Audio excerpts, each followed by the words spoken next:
नमस्कार, आप देख रहे हैं आपका अपना YouTube चैनल श्रीदेवी क्लासेज। आज हम बात करेंगे डिपार्टमेंट ऑफ इलेक्ट्रॉनिक्स के सब्जेक्ट टेलीकम्युनिकेशन के बारे में, जिसका सब्जेक्ट कोड है EL30A। सॉफ्टवेयर आर्किटेक्चर में आज हम बात करेंगे SPC सिस्टम, जिसे दो पार्ट्स में डिवाइड किया गया है, सिस्टम सॉफ्टवेयर और एप्लीकेशन सॉफ्टवेयर एप्लीकेशन। इसमें SPC इन्वायरमेंट के साथ सॉफ्टवेयर आर्किटेक्चर की डील होती है। इसमें सिस्टम सॉफ्टवेयर का यूज़ किया जाता है प्रोग्राम को स्टोर करवाने के लिए। इसमें प्रोसेसर का यूज किया जाता है जो कि लैंग्वेज बेस्ड होता है। इसमें कॉलिंग की प्रोसेस का भी यूज़ किया जाता है सिस्टम सॉफ्टवेयर को रन करवाने के लिए, और इसमें कोई स्पेशल फीचर्स अलग से ऐड करने के लिए। इसमें यूज होने वाली कॉल प्रोसेस ओरिएंटेड प्रोसेस होती है, जो कि एक सब्सक्राइबर के ट्रिगर पर आधारित होती है। सब्सक्राइबर की लाइन या ट्रंक के द्वारा ही हम ट्रिगर का इस्तेमाल कर सकते हैं। इसमें कॉल सेटअप को हम कंटिन्यू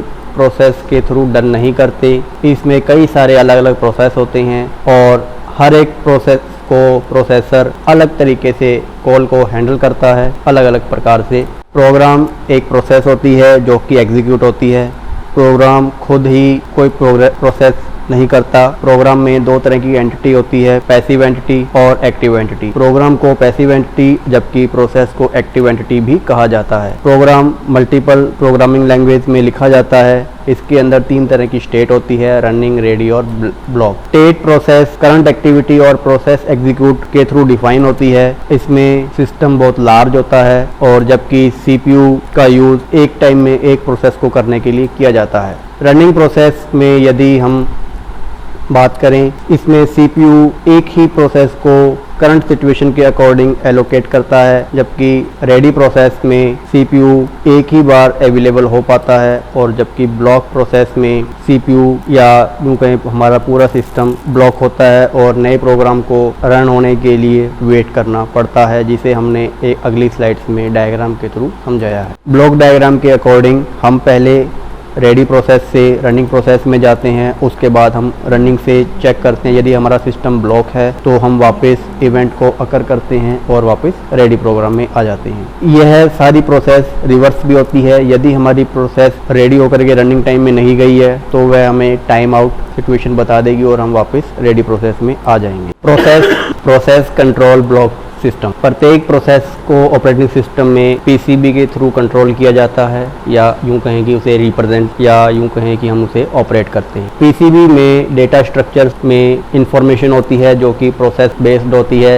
इसमें तीन कैटेगरीज में बांटा गया है। पहली है current state of process, second process priority, third memory allocate to the process. CPU register में PSW इंक्लूड होता है, जिसे प्रोग्राम स्टेटस वर्ड भी कहते हैं, जिसमें हर एक प्रोग्राम का एड्रेस स्टोर होता है अगले स्टेप्स में या अगले इंस्ट्रक्शंस में जाकर एग्जीक्यूट होने के लिए। इसमें इंटरप्ट भी होते हैं जो कि अनेबल और डिसेबल टाइप के होते हैं। जब CPU एग्जीक्यूट होता है कुछ प्रोसेस के लिए, तब करंट प्रोसेस जो रनिंग में चल रही होती है उसे स्विच करने की आवश्यकता होती है। यह स्विच हम इंटरप्ट के थ्रू उसे या तो ब्लॉक करते हैं या उसे रोक देते हैं, क्योंकि इसमें जो हायर प्रायोरिटी की जो प्रोसेस है पहले वो रन होगी, उसके बाद उससे कम प्रायोरिटी की प्रोसेस रन होती है। इस तरह की सिचुएशन को हम प्रोसेस स्विचिंग कहते हैं, जिसे हम दूसरी लैंग्वेज में कॉन्टेक्स्ट स्विचिंग भी कहते हैं। इसमें इंटरप्ट प्रायोरिटी मैकेनिज्म को हमने एक ब्लॉक डायग्राम के थ्रू अगली स्लाइड्स में शो किया है। प्रोसेस ए में स्टार्टिंग में यह रनिंग कंडीशन में होती है। उसके बाद इसकी स्टेप्स चेक होती है कि यह कहीं ब्लॉक तो नहीं है। अगर यह ब्लॉक नहीं है तो यह आइडल कंडीशन होगी। आइडल कंडीशन के बाद इसे हम ऑपरेटिंग सिस्टम के जरिए PSW में भेजेंगे या सेव करेंगे। उसके बाद इसे लोड रजिस्टर में सेंड करेंगे। लोड रजिस्टर का और PSW का यूज करते हुए हम इसमें इसे आगे प्रोसेस करेंगे,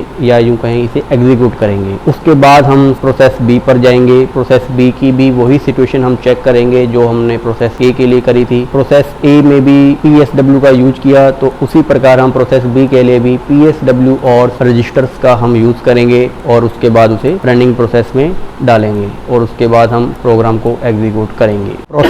प्रोसेस कंट्रोल ब्लॉक सिस्टम। प्रत्येक प्रोसेस को ऑपरेटिंग सिस्टम में PCB के थ्रू कंट्रोल किया जाता है, या यूं कहें कि उसे रिप्रेजेंट, या यूं कहें कि हम उसे ऑपरेट करते हैं। PCB में डेटा स्ट्रक्चर्स में इंफॉर्मेशन होती है जो कि प्रोसेस बेस्ड होती है। इसमें 3 कैटेगरीज में बांटा गया है। पहली है current state of process, second process priority, third memory allocate to the process. CPU register में PSW इंक्लूड होता है, जिसे प्रोग्राम स्टेटस वर्ड भी कहते हैं, जिसमें हर एक प्रोग्राम का एड्रेस स्टोर होता है अगले स्टेप्स में या अगले इंस्ट्रक्शंस में जाकर एग्जीक्यूट होने के लिए। इसमें इंटरप्ट भी होते हैं जो कि अनेबल और डिसेबल टाइप के होते हैं। जब CPU एग्जीक्यूट होता है कुछ प्रोसेस के लिए, तब करंट प्रोसेस जो रनिंग में चल रही होती है उसे स्विच करने की आवश्यकता होती है। यह स्विच हम इंटरप्ट के थ्रू उसे या तो ब्लॉक करते हैं या उसे रोक देते हैं, क्योंकि इसमें जो हायर प्रायोरिटी की जो प्रोसेस है पहले वो रन होगी, उसके बाद उससे कम प्रायोरिटी की प्रोसेस रन होती है। इस तरह की सिचुएशन को हम प्रोसेस स्विचिंग कहते हैं, जिसे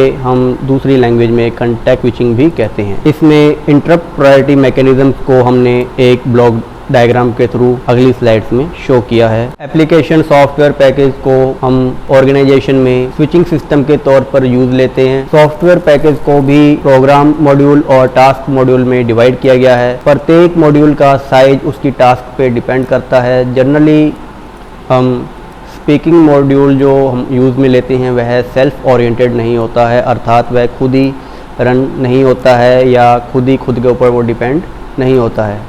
मॉड्यूल में एक या एक से ज़्यादा फंक्शन यूनिट भी हो सकते हैं। फंक्शन यूनिट जो कि सेपरेट प्रोसेस होती है, सिस्टम की अलग से रन होती है। मॉड्यूल की जो प्रोसेस है वह बाइंड होती है एक दूसरे के साथ, जो कि एक स्पेशल प्रोग्राम या चेनिंग टेबल के थ्रू बंधी हुई होती है। इसमें प्रत्येक एंट्री चेनिंग टेबल में एक की और एक मॉड्यूल नंबर के थ्रू एंटर होते हैं। जब हमारी प्रोसेस कंप्लीट होती है एग्जीक्यूशन की, तब उसके बाद चेनिंग टेबल में एंट्री होती है और कैन होता है, और साथ ही उसे कंपेयर किया जाता है फंक्शन स्टेटस की के साथ। यदि हमारा मॉड्यूल एग्जीक्यूट होता है तब हम नेक्स्ट प्रोसेस में जाते हैं। यह फ्लेक्सिबिलिटी फंक्शन यूनिट में के वो ठीक करने के लिए या मॉडिफाई करने के लिए हम यूज में लेते हैं।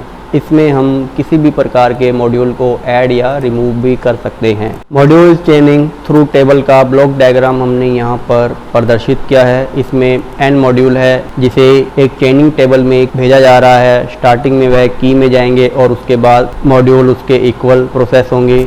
यह पूरी प्रोसेस कंप्लीट होने के बाद इसे की और नेक्स्ट मॉड्यूल एड्रेस के में डिवाइड किया जाता है। की को भी आगे हम फंक्शन स्टेटस की के साथ कंबाइंड करते हैं और प्रोसेस को अनेबल लाइन के थ्रू नेक्स्ट मॉड्यूल प्रोसेस में भेज देते हैं। Data structure of switching software parameter. Switching system parameter afford flexibility at the overall system level, अर्थात सिस्टम पैरामीटर हर प्रकार से हर एक लेवल के ऊपर हमें फ्लेक्सिबिलिटी प्रोवाइड करवाता है, चाहे वो सिग्नल्स के टाइम डिले का हो, चाहे वो उसके थ्रेशोल्ड्स की प्रोसेस में कोई फॉल्ट हो, किसी भी तरह से। यह हमें ऑफिस के पैरामीटर्स में भी हेल्प करता है। प्रोग्राम्स को डिफाइन करना, उसे एग्जीक्यूट करना, उसकी लिमिटेशंस करना, उसमें एक्सचेंज करने में भी हमें हेल्प करता है। Such as the number of subscriber, यह सब्सक्राइबर पर भी डिपेंड करता है और सब्सक्राइबर को भी कंट्रोल करता है। यह अधिकतम किए जा सकने वाले कॉल्स को भी डेटा स्ट्रक्चर्स प्रोवाइड करता है, एक प्रोग्राम प्रोवाइड करता है। इसमें यूज होने वाला जो डेटा टाइप और स्टोरेज है वो एक सेमी परमानेंट डेटा होता है, जैसे हार्डवेयर परमानेंट एक्सेट्रा, जो कि समय के साथ अनफ्रिक्वेंटली अपडेट होता है। स्टोर्ड फाइल्स एक टेम्परेरी डेटा होती है, जैसे information specific of a process. इसमें लगने वाला टाइम लाइफ टाइम के इक्वल होता है, जो कि प्रोसेस को कंप्लीट करवाने में हेल्प करता है। यह सारी प्रोसेस टेबल्स के थ्रू कंप्लीट होती है। इसमें ज़्यादातर हम हार्डवेयर फाइल्स का यूज करते हैं या टर्मिनल सर्किट कनेक्शन फाइल का भी यूज करते हैं। इसमें हम अलग प्रकार के एड्रेस को भी प्रयोग में लेते हैं, जैसे associate distributor address, associate canner address, switching network address और physical location address. Switching network configuration files का भी कभी कभार हम इसमें प्रयोग में लेते हैं। यह हमने डेटा स्ट्रक्चर्स के स्विचिंग सॉफ्टवेयर्स के सभी पैरामीटर्स पर हमने अब स्टडी की। इसके अंदर अब हमें पता चला कि हम डेटा स्ट्रक्चर को सॉफ्टवेयर के थ्रू कैसे स्विच करते हैं। आज के वीडियो में बस इतना ही। वीडियो देखने के लिए धन्यवाद। यदि आपको हमारा वीडियो पसंद आया हो तो इसे लाइक और शेयर जरूर करें। प्लीज़ कमेंट करना ना भूलें और सब्सक्राइब करना ना भूलें। बाकी हम नेक्स्ट लेक्चर में पढ़ेंगे। तब तक के लिए धन्यवाद।